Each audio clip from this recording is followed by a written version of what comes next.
महाभारत सच है या झूठ, ये उलझन अक्सर लोगों के बीच बनी रहती है। बता दें कि महाभारत दुनिया का सबसे बड़ा महाकाव्य ग्रंथ है, जिसे भारत का सबसे ऐतिहासिक और दार्शनिक ग्रंथ माना जाता है। हिंदू धर्म में मान्यता है कि महाभारत में उल्लेखित घटनाएं सत्य और प्रामाणिक हैं, लेकिन दुनिया में बहुत ऐसे लोग हैं जो इसमें घटी घटनाओं को काल्पनिक मानते हैं। लेकिन आज हम कुछ पुरातात्विक और वैज्ञानिक सबूतों के आधार पर साबित कर देंगे कि महाभारत सच है। तो चलिए फिर जान लेते हैं महाभारत से जुड़े उन सबूतों को। कुरुक्षेत्र की लाल मिट्टी। दोस्तों, ये तो हम सभी जानते हैं कि महाभारत का युद्ध कुरुक्षेत्र में हुआ था, जो आज भी हरियाणा राज्य में स्थित है।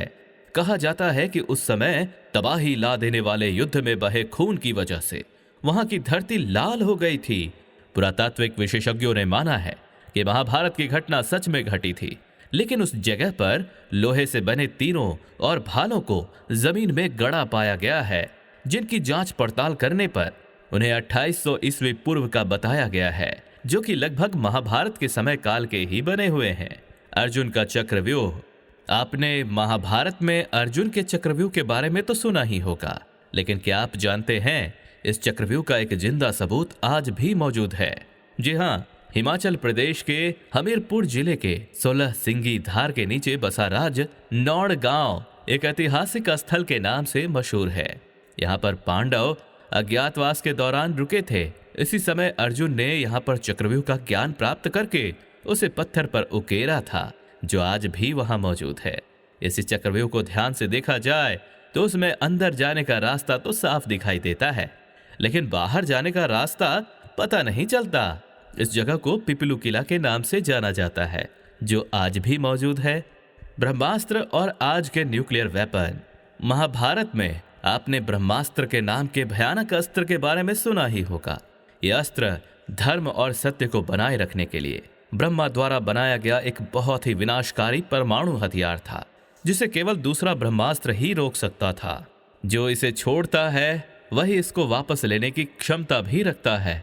रामायण में भी लक्ष्मण ने जब मेघनाथ पर ब्रह्मास्त्र से प्रहार करना चाहा, तो भगवान श्री राम ने लक्ष्मण को ये कहकर रोक दिया कि अभी इसका उपयोग करना सही नहीं है, क्योंकि इससे सारी लंका तबाह हो जाएगी और बेकसूरों की जान चली जाएगी। इस प्रकार यह अस्त्र रामायण और महाभारत के काल में किसी गिने चुने योद्धाओं के पास ही होता था। रामायण में ये अस्त्र लक्ष्मण के पास था और महाभारत में ये द्रोणाचार्य, अश्वत्थामा, कृष्ण, युधिष्ठिर, कर्ण और अर्जुन के पास था। यह अस्त्र पूरी दुनिया को तबाह करने की ताकत रखता है। माना जाता है ये अचूक और भ्रम मानकर होता था। अब आप ये सोच रहे होंगे कि मैं ये क्या बता रहा हूँ। असल में इसकी प्रामाणिकता तब सामने आई जब अमेरिका के जे रॉबर्ट ओवेन हार्बर को परमाणु बम बनाने को दिया। उस दौरान रॉबर्ट ने महाभारत काल के ब्रह्मास्त्र की संहारक क्षमता पर शोध किया।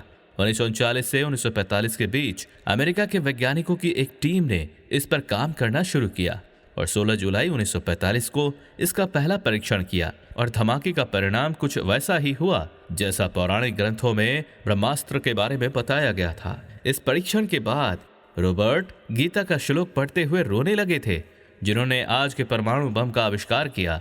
और वैज्ञानिक खुद इस बात को मानते हैं कि महाभारत हुआ और हमारे देश के कुछ धर्म विरोधी लोग हमारे इस महान इतिहास और धर्म युद्ध को एक कहानी मात्र मानते हैं। भगवान श्री कृष्ण की द्वारका नगरी। भगवान श्री कृष्ण द्वारका के राजा थे और महाभारत में इस बात की जानकारी मिलती है कि ये नगरी जलमग्न हो गई थी, यानी पूरा नगर ही पानी में समा गया था। लेकिन आपको जानकर हैरानी होगी कि पुरातत्व विभाग को गुजरात के पास समुद्र के नीचे एक पुराना शहर मिला है और इसके प्रमाणों से ही पता चलता है कि वही द्वारका नगरी है, जिसका उल्लेख महाभारत में किया गया है। केदारनाथ और पशुपतिनाथ मंदिर। पौराणिक कथा के अनुसार जब महाभारत के युद्ध में पांडवों द्वारा अपने रिश्तेदारों का रक्त बहाया गया, तब भगवान शिव उनसे बेहद क्रोधित हो गए थे। ऐसे में श्री कृष्ण के कहने पर सभी पांडव भगवान शिव से माफी मांगने के लिए निकल पड़े। गुप्त काशी में पांडवों को देखकर भगवान शिव वहीं से विलुप्त होकर एक अन्य स्थान पर चले गए। आज इस स्थान को केदारनाथ के नाम से जाना जाता है। शिव का पीछा करते हुए पांडव केदारनाथ भी पहुंच गए, लेकिन भगवान शिव उनके आने से पहले ही बैल का रूप लेकर वहां खड़े बैलों के झुंड में शामिल हो गए। पांडवों ने महादेव को पहचान तो लिया, लेकिन भगवान शिव बैल के रूप में ही भूमि में समाने लगे।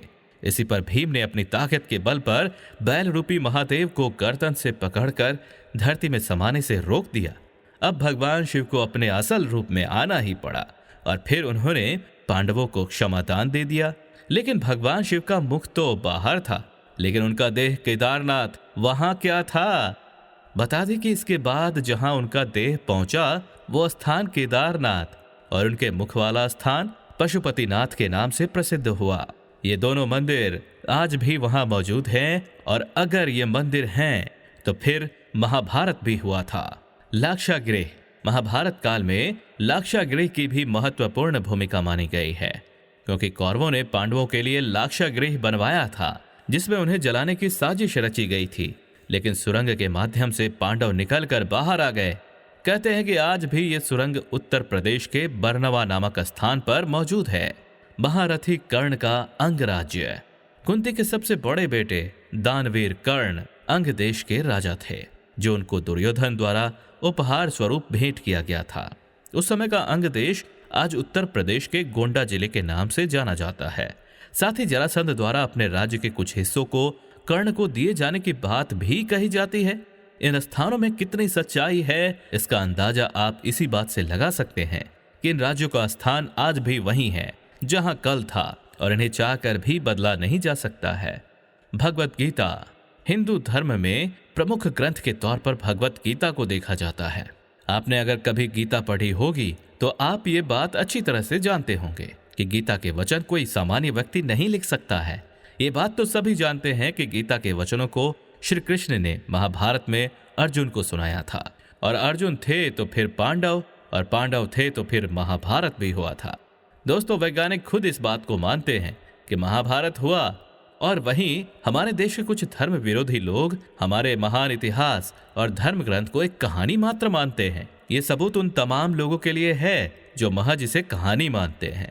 आपको क्या लगता है, ये कहानी है या हकीकत? तो हमें बताइए। अगर आज की ये वीडियो आपको पसंद आई हो तो इसे लाइक करने के साथ साथ अपने दोस्तों, रिश्तेदारों के साथ शेयर जरूर कर दें। फिलहाल के लिए बस इतना ही। अभी के लिए हमें दीजिए इजाजत। आपसे मुलाकात होगी अगली और वीडियो में। शुक्रिया।